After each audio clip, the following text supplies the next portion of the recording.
Selamat datang kembali di pembahasan mendalam kita. Hari ini kita mau fokus ke bagaimana sih cara merumuskan strategi Samudra Biru itu, tapi secara sistematis ya, pakai kerangka dari bukunya langsung. Iya, betul. Banyak yang mikir ini kan kayak wah ide cemerlang tiba-tiba gitu. Tapi ternyata ada prosesnya, ada langkah-langkahnya. Ada frameworknya ya. Nah, itu dia. Misi kita hari ini, yuk kita bongkar bareng langkah-langkah formulasinya ini. Oke, siap. Intinya sih tetap sama ya, soal ciptain pasar baru, bikin kompetisi jadi nggak relevan lagi. Tapi pertanyaannya, gimana caranya? Nah, prinsip pertama itu kan rekonstruksi batasan pasar. Hmm, Ada 6 jalur gitu, six path, buat ngelihat di luar pakem industri kita biasanya. Kedengarannya agak abstrak nih. Gimana kita bisa mulai praktisnya ngelihat lintas batas ini? oke. Jadi, intinya itu kita nantang asumsi-asumsi yang udah ya diterima gitu aja di industri. Ambil contoh jalur pertama, melihat lintas industri alternatif. Oke. Kayak NetJets itu loh, mereka nggak cuma bandingin diri sama maskapai lain atau sama yang bikin jet lain. Enggak, mereka mikir, kalau pelanggan korporat mau bepergian, pilihan lainnya apa aja sih? Selain terbang komersial biasa ya? Iya, bisa terbang komersial itu kan kadang repot, mahal juga kalau kelas bisnis terus. Atau pilihan ekstrimnya beli jet pribadi. Mahal banget itu. Jauh banget ya bedanya ya? Nah, NetJets lihat celah di situ. Mereka ciptain solusi tengah, kepemilikan jet barengan. Fractional jet ownership itu. Jadi, lebih fleksibel dari beli sendiri, tapi lebih nyaman dari komersial. Oh, jadi dia lihat alternatif yang dipikirkan konsumen ya? Persis. Atau contoh lain, Curves. Mereka lihat alternatif antara, gym besar yang kadang bikin jiper, sama olahraga sendiri di rumah yang suka nggak konsisten. Iya juga. Curves bikin gym khusus wanita, cepat, 30 menit, suasananya suportif. Jadi, kuncinya itu.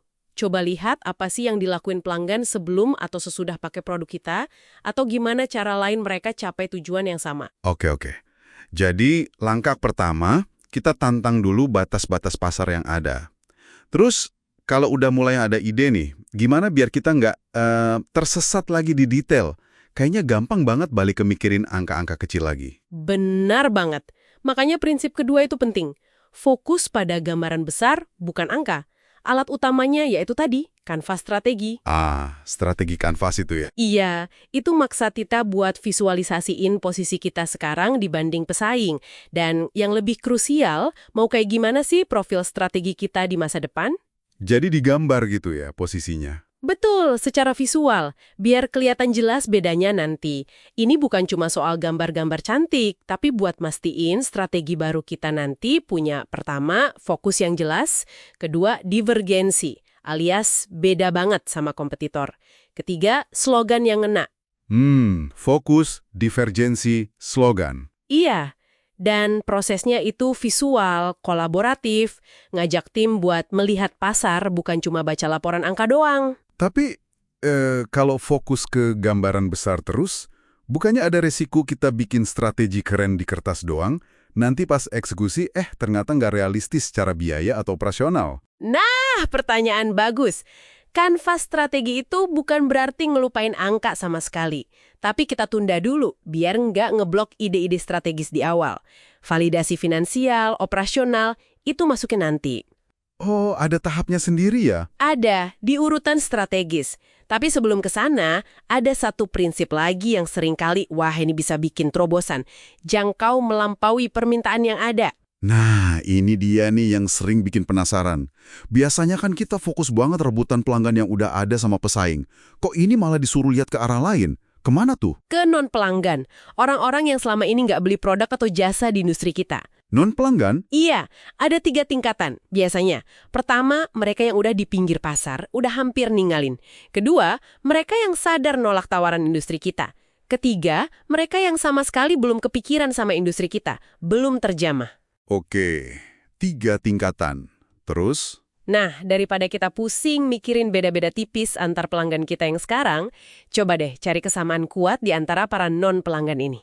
Apa sih yang bikin mereka semua nggak mau atau nggak bisa masuk ke pasar kita? Contohnya gimana? Callaway Golf misalnya, dengan stick big bertahnya.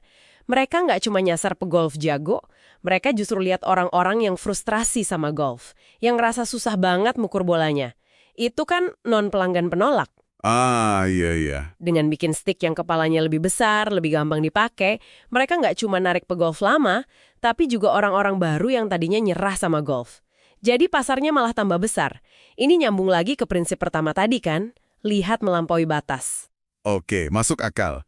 Jadi kita udah punya ide pasar baru, udah divisualisasiin kasar lewat kanvas, udah lihat potensi non-pelanggan. Nah, sekarang bagian krusialnya. Gimana mastiin ide Samudra Biru ini beneran bisa jalan, bisa nguntungin? Betul. Ini prinsip keempat dan ini krusial banget. Jalankan urutan strategis dengan benar. Urutannya nggak boleh kebalik. Oke, gimana urutannya? Pertama, utilitas pembeli. Ide kita ini ngasih manfaat yang luar biasa beda nggak buat pembeli? Ada alasan kuat nggak buat masa pembeli pindah ke kita? Kalau nggak, ya udah berhenti aja di sini. Langkah pertama paling penting ya? Penting banget. Kalau lolos, baru ke langkah kedua, harga. Tentukan harga strategis yang pas, yang bikin target masa pembeli tadi mampu dan mau beli. Ada alatnya, koridor harga masa. Oke, utilitas, terus harga, lanjut. Ketiga, biaya. Nah, ini dia. Bisa nggak kita capai target biaya produksi atau operasional supaya kita tetap untung di harga strategis tadi? Di sini sering banget butuh inovasi. Inovasi biaya, model bisnis baru, kayak Ford Model T atau Swatch dulu. Wah, iya. Biaya ini tantangan. Banget. Terakhir, langkah keempat, adopsi. Kita harus antisipasi dan atasi hambatan adopsi. Bisa dari internal, dari mitra, atau dari publik. Jangan sampai ide bagus, harga bagus, biaya oke, tapi ditolak pasar atau nggak bisa diadopsi. Utilitas, harga, biaya, adopsi. Oke, urutan ini yang bikin beda ya? Iya, utilitas dan harga itu menciptakan lompatan nilai buat pembeli. Harga dan biaya memastikan kita sebagai perusahaan bisa untung. Harus dua-duanya jalan. Sip. Nah, untuk benar-benar ngerancang profil strategis baru di kanvas strategi itu, kan ada alat bantu spesifiknya juga ya, yang bantu kita mikir apa yang perlu diubah dari standar industri. Ada. Itu yang namanya kerangka kerja 4 langkah. Eliminate, reduce, raise, create. Hapus, kurangi, tingkatkan, ciptakan. Oh, yang 4 pertanyaan itu ya? Betul. Pertanyaan-pertanyaan ini maksa kita mikir ulang. Faktor apa sih yang selama ini dianggap penting sama industri, tapi sebenarnya bisa kita hapus aja? Faktor apa yang standarnya bisa kita kurangi jauh di bawah industri? Faktor apa yang justru harus kita tingkatkan jauh di atas standar? Dan yang paling seru, faktor baru apa yang bisa kita ciptakan yang belum pernah ada sebelumnya di industri? Jadi ini alat buat bongkar pasang strateginya ya? Tepat. Ini jantungnya buat ngerancang ulang kurva nilai kita di kanvas strategi, biar jadi fokus dan beda. Oke, jadi jelas banget ya sekarang. Merumuskan strategi Samudra Biru itu bukan soal nunggu wangsit atau keberuntungan semata. Bukan. Ini proses yang ternyata cukup terstruktur, mulai dari rekonstruksi batasan pasar, Visualisasi gambaran besarnya, menjangkau non-pelanggan, sampai menjalankan urutan strategis yang bener. Dan didukung alat-alat kayak kanvas strategi sama kerangka 4 langkah itu. sip. Semuanya saling terkait ya? Nah, ini mungkin bisa jadi pemikiran penutup nih buat Anda yang dengerin. Setelah tahu ada kerangka kerja yang sistematis kayak gini, seberapa besar sih potensi Samudra Biru yang mungkin selama ini Anda lewatkan atau abaikan di industri atau bidang Anda sendiri?